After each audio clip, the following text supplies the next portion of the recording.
Hello বন্ধুরা, আজকে ঘুরতে ঘুরতে চলে এলাম রতনপুরের মেলাতে। মেলাটা বসেছে রতনপুর সিমলাপাল লাইনে। রতনপুরের মেন বাজারের মধ্যে মেলা বসেছে। সেই মেলাটা এত মানুষ, সেটা দেখে আমার মাথা ঘুরছে।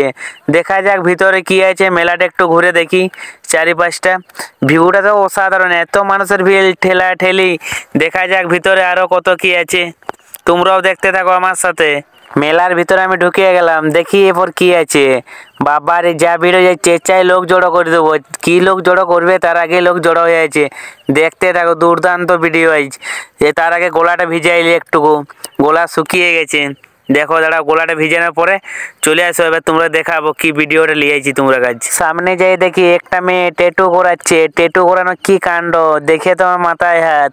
ভেবেছিলাম আমিও একটা ট্যাটু করাবো, কিন্তু ইয়ার ভেগ দেখে আর ট্যাটু করাতে ইচ্ছা গেল নাই। মেয়েটার দেখছি কাঁদিয়ে দিচ্ছে, দেখো তারপরে কি হয় লাস্ট পর্যন্ত। ট্যাটুটা কেমন হলো কি লাস্ট পর্যন্ত হলো নাই, দেখা যাক মেয়েটা কতদূর পারে। না না, ট্যাটু করবো না, চারিপাশটা এবার ঘুরে দেখি। মেয়েটার ট্যাটু করানো শেষ করছি, এবার দেখা যাক অন্যদিকে যাওয়া যাক। দেখা যাক সামনে আবার কি রয়েছে। এবার সামনের দিকে একটু এগিয়ে চললাম, দেখি এরপর কি আছে এখানে। তার আগে একটু দেখিয়ে দিই। করতে ইচ্ছে হলো না, চলে গেলাম অন্যদিকে। অন্যদিকে এসে দেখি চশমার দোকান। বাহ, মাঠ মাঠ কত সুন্দর চশমা। আরো চারিপাশটা এত ভিড়, তোমরা এক ঝলক দেখিয়ে দিই। কি সুন্দর ভিউ, অসাধারণ। দেখে তো আমার অনেক অনেক ভালো লাগছে। চলে এলাম, দেখি আবার অন্যদিকে যাই। এই তো এখানে একটা ভালো দোকান পেয়েছি, এখানে অনেক রকম বাঁশি রয়েছে। একটা বাজিয়ে দেখি, বাহ খুব সুন্দর বাঁশিগুলো বাজছে তো। আরো দেখি বাঁশিগুলো অনেক সুন্দর সুন্দর ডিজাইনে বাঁশি হয়েছে। এবার তো বাঁশি বাজারে লোক মারবে, সেই জন্য বাঁশি বাজা বন্ধ করে সামনে দেখি গাড়িতে লটারি বেচছে। এখানে 10 টাকার টিকিট, প্রতি টিকিটে পুরস্কার। বেরিয়ে গেলাম, অন্যদিকে যাচ্ছি। এখানে এত সুন্দর ভিড় হয়েছে, মেলা এলে ঠেলাঠেলি হবে, না হলে মেলা কিসে জমবে। সেই জন্য চলে এলাম মেলায় ভিড়ের মধ্যে ঘুরতে ঘুরতে। সেই জন্য সামনের দিকে যাওয়া যাক, দেখা যাক সামনে কি রয়েছে।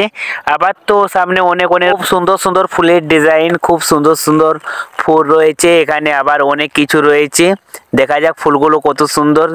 এই ফুলগুলো অনেক সস্তায়, 20 টাকা করে পিস। এরপর দেখাচ্ছি তোমরা মণিহারি। মণিহারিগুলো সব হরেক মাল 40 টাকা করে, অনেক রকম ডিজাইনের রয়েছে। এরপর আবার ভিতরে চলে যাচ্ছি, ভিতরে দেখা যাক আবার কি রয়েছে। একে তো আমি চমকে গেলাম, একটি ফুটবলে যদি পুরো সব গ্লাসগুলো ফেলে দিই 500 টাকা দেবে। বাদ দাও, পারলাম না, তার জন্য চলে গেলাম আবার মণিহারির দিকে। মেলাগুলো শেষ হলো, এবার চলে যাব। তোমরা সবাই অবশ্যই আসবে, সরস্বতী পুজোর দিন এই মেলাটা বসে প্রতি বছর। আজের মতো ব্লগটা এখানেই শেষ করছি। সবাই ভালো থেকো, সুস্থ থেকো। মেলাটা বসেছিল বাঁকুড়ার রতনপুরে, তালডাংরা সিমলাপাল রোডে। সবাই বলবে ব্লগ বোনেদের সাথে মেলা ঘুরতে এসেছিলাম। ভিডিওটা এখানে শেষ করলাম, ভালো থেকো, সুস্থ থেকো, টাটা।